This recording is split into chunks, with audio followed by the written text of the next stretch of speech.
Bonsoir à tous. En tant que Gadzar, vous parlez de tradition sans être biaisé est pour moi tout aussi compliqué que de juger objectivement si Zinedine Zidane méritait son carton rouge en 2006. Mais je peux m'y essayer. Ce soir, je ne m'attarderai pas à un discours commercial qui vous vend les traditions. À la place, j'enfile ma casquette de bord et je vous invite à embarquer avec moi pour une aventure un peu spéciale.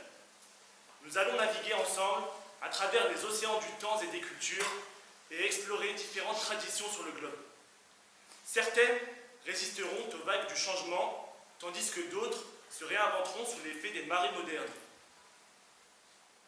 Larguons les amarres, mettons cap au sud, traversant la Méditerranée pour arriver à notre première destination, chez moi, en Afrique du Nord.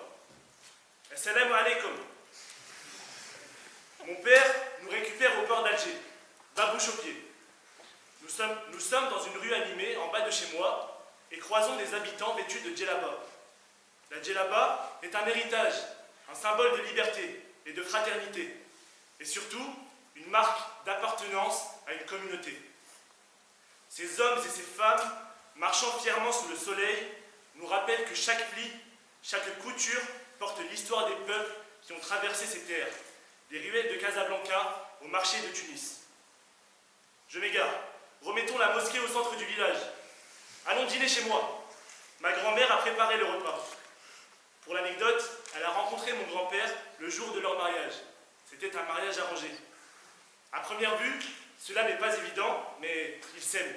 Ils s'aiment profondément. Leur relation ne suit certes pas les codes occidentaux, mais elle est très pudique. Mais chacun est prêt à tout pour le bien-être de l'autre. C'est l'essentiel. Le couscous nous est servi sur une table éclairée de bougies dans une ambiance chaleureuse. On nous fait une faveur. Traditionnellement, c'est le vendredi. Ce n'est pas juste un repas, c'est un moment de partage. Ces traditions comblent notre quotidien de bonheur et nous rappellent l'importance des choses simples, sans technologie moderne qui pourrait nuire à l'humanité. Seulement de l'humain. Je me sens chez moi.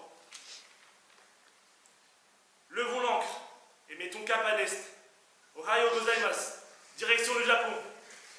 Un archipel où tradition et modernité coexistent dans une harmonie fascinante. Nous voici à Kyoto, au pays du soleil levant.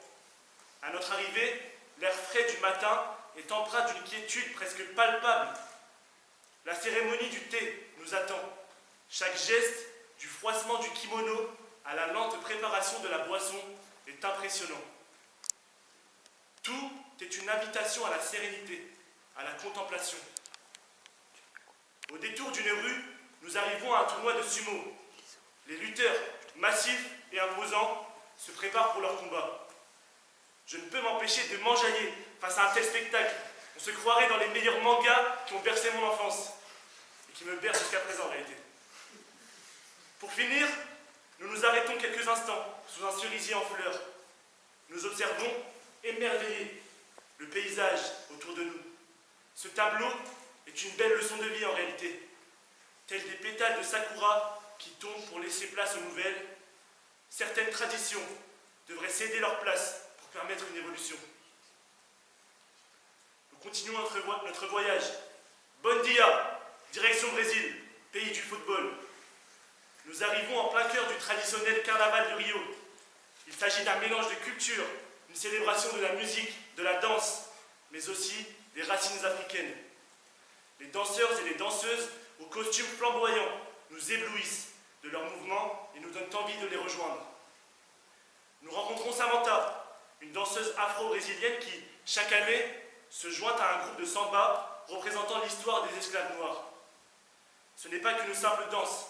Cette tradition, en tant que telle, est un acte de résistance, un moyen pour elle et sa communauté de revendiquer leur place dans la société brésilienne et de s'émanciper. À travers chaque battement de tambour, chaque mouvement de hanche, elle affirme « Nous ne sommes pas oubliés ». Nous voilà de retour en France, pays du fromage, du vin, de la baguette, de la révolution. De Dunkerque à Perpignan, du pain au chocolat à la chocolatine. Chaque région a ses traditions, mais toutes partagent un unique amour pour l'art de vivre. célèbre pour son abbaye, surnommée la deuxième Rome, dont l'histoire est si riche que cette soirée ne suffirait pas à en faire le tour. En visitant l'intérieur, nous croisons mes camarades de promotion, vêtus d'une blouse grise. Est-ce une cape, demandez-vous? C'est une biode, un symbole de notre école, explique l'un d'entre eux. Ils portent des équerres, parlent un dialecte particulier. Ils sont futurs ingénieurs et se font appeler les Gadzards. Ces symboles nous paraissent étranges, mais quel message renvoient-ils? Ces traditions, qui prônent la fraternité, forgent un esprit de solidarité avec le monde qui les entoure. Elles tissent des liens indéfectibles à travers les générations et font du passage à l'école une expérience inoubliable. Chers amis, cette aventure touche à sa fin. Nous sommes au théâtre de Cluny. Tirons une conclusion et une interprétation de ces quelques minutes de voyage. Il est important de reconnaître que toutes les traditions ne sont pas toujours bénéfiques. Certaines sont rétrogrades, comme celles qui maintiennent des sociétés patriarcales ou qui imposent des pressions sociales excessives. Il nous appartient alors de réinventer les formes, d'adapter ces coutumes afin qu'elles correspondent aux enjeux sociétaux actuels de liberté, d'égalité et de respect. Léon Blum disait « Une tradition, ce n'est pas un attachement à la lettre, c'est l'attachement à une idée qui vit. » Toutes ces traditions partagent un fond commun. C'est ce fond qu'il faut défendre. En quelques mots, être heureux et se sentir à sa place. Merci à tous.